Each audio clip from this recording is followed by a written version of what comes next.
Europe 1, il est 8h32. On passe à la revue de presse. À la revue de presse avec Samuel Etienne. Rebonjour Samuel. Rebonjour Patrick. Bonjour Sophie. Bonjour. Bonjour à tous. Tenez, et si on commençait en musique?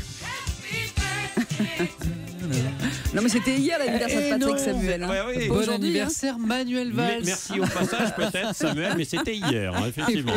Aujourd'hui c'est Manuel Pour moi, Valls voilà, c'est ça. qui fête aujourd'hui ses 53 ans. Attendez, hier c'était aussi François Hollande. Et oui, c'est vrai. Oui, Ah, c'est bien vrai. sûr. Ouais. C'est un mois très politique. La question politique qui revient le plus ce matin dans vos journaux, c'est la polémique Tel Aviv sur scène. J'y reviendrai tout à l'heure. Mais pour le journal L'Opinion, le fait du jour, c'est bien l'anniversaire de Manuel Valls. Mais attention, pas celui que je viens d'évoquer, pas ses 53 ans. Non.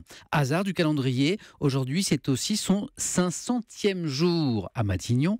Et pour l'occasion, L'Opinion lui fait un beau cadeau en fait, une véritable déclaration d'amour. Voilà comment le journal, de tendance très libérale, la motive, cette déclaration.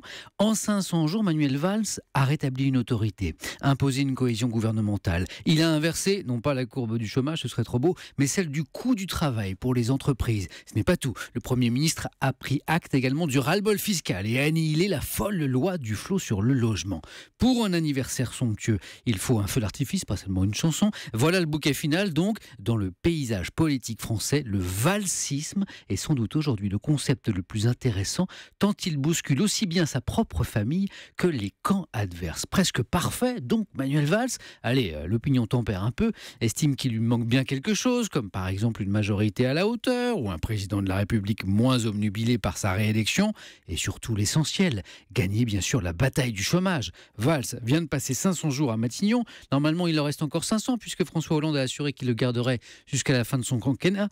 500 plus 500 égale 1000. Ah oui. bravo. Ouais, gros, hein. Valls a 1000 temps et il est à mi-temps. Titre ce matin, L'Opinion jolie. Alors voilà donc pour le double anniversaire de Manuel Valls. Maintenant, la polémique politique du moment. Oui, ce n'est pas par hasard que vous receviez tout à l'heure, Patrick, Éric Coquerel du Parti de gauche, avec qui vous avez bien sûr parlé de Tel Aviv sur Seine. Cette initiative de la mairie de Paris dans le cadre de Paris-Plage.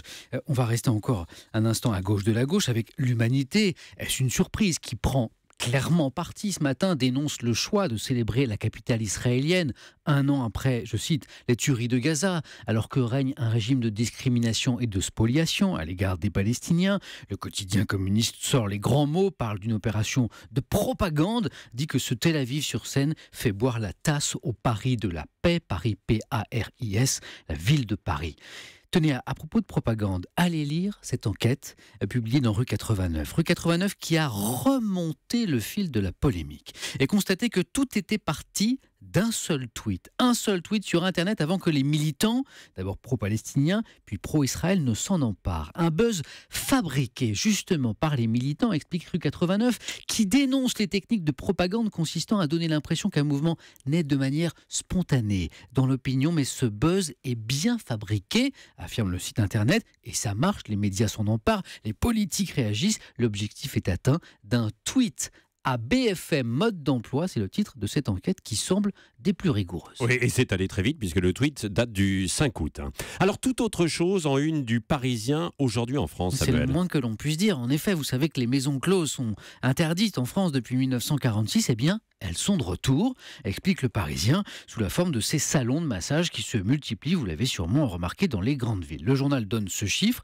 Il y a à Paris 575 salons de massage. Eh bien, 300 d'entre eux abriteraient une activité de prostitution déguisée. Très peu d'interpellations ont lieu. Il faut dire que le travail des enquêteurs est difficile. Il faut des preuves, des témoignages. C'est pas facile. Il est très facile, en revanche, d'ouvrir un tel salon qui n'est pas soumis à autorisation administrative. Et puis, la raison, Patrick, Oui. qui explique la multiplication de ces salons douteux, c'est l'argent qu'ils rapportent aux tenancières, souvent des ressortissantes chinoises ou thaïlandaises. Dans une affaire récente, la police a estimé que la patronne de 3 salons gagnait environ 120 000 € par mois. Ouf. Ah oui, quand même, Voilà. effectivement. C'est le nerf de la On guerre. comprend qu'il est 575 salons de massage. Ça, rien qu'à Paris. Voilà, et 300 soupçonnés de prostitution. Oui, c'est ça. Hein. Oui. Il y a quand même de vrais salons de massage. Bien sûr. Plus léger, les vacances de Nicolas et Carla. Eh oui, c'est un classique de l'été, les photos de vacances du président ou des ex-présidents. Et effectivement, Nicolas et Carla Sarkozy sont à la une de Paris Match. Parenthèse amoureuse en Corse, titre le magazine qui résume ainsi les vacances des tourtereaux, soleil, baignade et bisous. Alors on apprend que monsieur est très sportif, vélo, paddle, que madame, elle, préfère se reposer.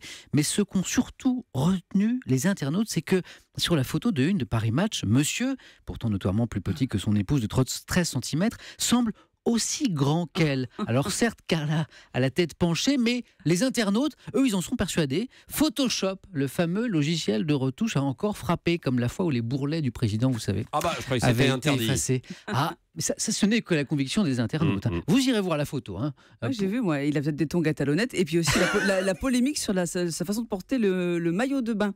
Oui, qui est Le caleçon de bain trop haut. qui est un petit peu Trop haut. Mais là, beaucoup trop on est plus Rien dans ne le vous domaine. échappe, vous, On est Sophie. plus dans le rien, domaine de la mode. En tout cas, chacun ira voir la photo pour se faire une idée. Je vais la mettre sur Twitter tout à l'heure avec le hashtag un matin pour que vous la retrouviez. Oui ou non, les 13 cm ont-ils été escamotés pour grandir l'ancien président? À mon avis, il y a plus important dans l'actualité, mais on dira que ce sera notre petit jeu de l'été.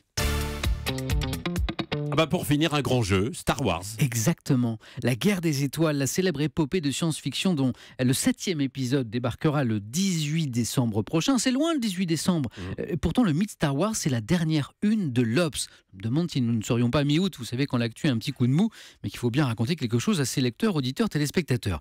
Blague à part, si vous aimez Star Wars, et même si vous n'êtes pas fan d'ailleurs de la princesse Leia, de Luke Skywalker, de combat au sabre laser et de Maître Yoda, allez lire ce dossier vraiment passionnant qui rappelle notamment comment son créateur, George Lucas, en 1977, a eu toutes les peines du monde à sortir son film. Les studios n'en voulaient pas, les acteurs ne voulaient pas jouer dedans, mais qu'en quelques jours, le miracle s'est produit. Des salles archi pleines. Hugh Hefner, le patron de Playboy, voit le film 2 fois de suite. Johnny Cash le suit. Mohamed Ali se précipite.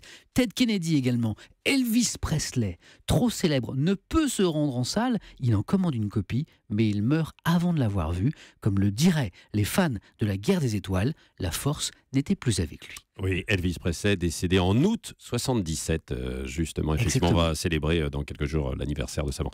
Merci Samuel Etienne.